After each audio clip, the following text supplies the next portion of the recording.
પાળિયાદના પાંજરાપોળની શુભેચ્છા મુલાકાત લેતા આર્યન ભગત પાંચાળની પવિત્ર ભૂમિ કે જ્યાં પાળિયાદ ઠાકર વિહળનાથના બેસણા છે એવી પાવન ધરા પર આજે પાળિયાદના પાંજરાપોળમાં આર્યન ભગત પધારતા આર્યન ભગતે શુભેચ્છા મુલાકાત લીધી હતી। પાળિયાદ મહાજન પાંજરાપોળના કાર્યકર્તાઓએ ઉમળકાભેર આર્યન ભગતનું સ્વાગત કર્યું હતું। સાલ ઓઢાડી કષ્ટભંજન દેવદાદાનો ફોટો આપી ભવ્ય સન્માન કર્યું હતું। આર્યન ભગતે ગૌશાળામાં થતી વિવિધ સેવાઓ વિશે વિસ્તૃત માહિતી મેળવી હતી। ગૌશાળાની વ્યવસ્થા અને ચોખ્ખાઈ જોઈ ખૂબ જ આનંદ વ્યક્ત કર્યો હતો। ફરીથી આ પાંજરાપોળમાં આવવાનું જણાવી ખૂબ જ રાજીપો વ્યક્ત કર્યો હતો। પાળિયાદ પાંજરાપોળના ભાવેશભાઈ તેમજ નાગજીભાઈ તેમજ કનુભાઈ દાદલ તથા કનુભાઈ ખાચર, જોરુભાઈ જેબલિયા તથા સહિતના કાર્યકરો મોટી સંખ્યામાં હાજર રહ્યા હતા।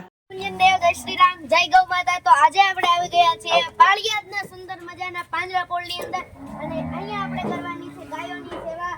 અને આ છે આપણા મિત્ર નામ શું? નાગરભાઈ અને કનુભાઈ દાદલ। આ આપણા કનુભાઈ દાદલ છે અને આપણા નાગરભાઈ। અમે અહીંયા સાથે મળીને એક સુંદર મજાનો એક પ્રકારનો ગાય માતાનો એક આહાર છે। આની અંદર ઘણી બધી ઔષધિઓ આવે છે જેથી ગાય માતા સ્વસ્થ રહે અને એ અત્યારે આપણે ઘણી બધી ગાય માતા અહીંયા છે। ગાય માતા જમી લો અને અત્યારે અહીંયા મારા હાથમાંથી ઘણી બધી ગાય માતાઓ અહીંયા છે। અહીં ઘણી બધી વાછડીઓ પણ છે। તો તમે પણ જ્યારે પાળિયાદની અંદર આવો ત્યારે ગૌ માતાની સેવા કરવા અહીંયા જરૂરથી પધારજો। જય સ્વામિનારાયણ, જય કૃષ્ણ દેવ, જય શ્રી રામ।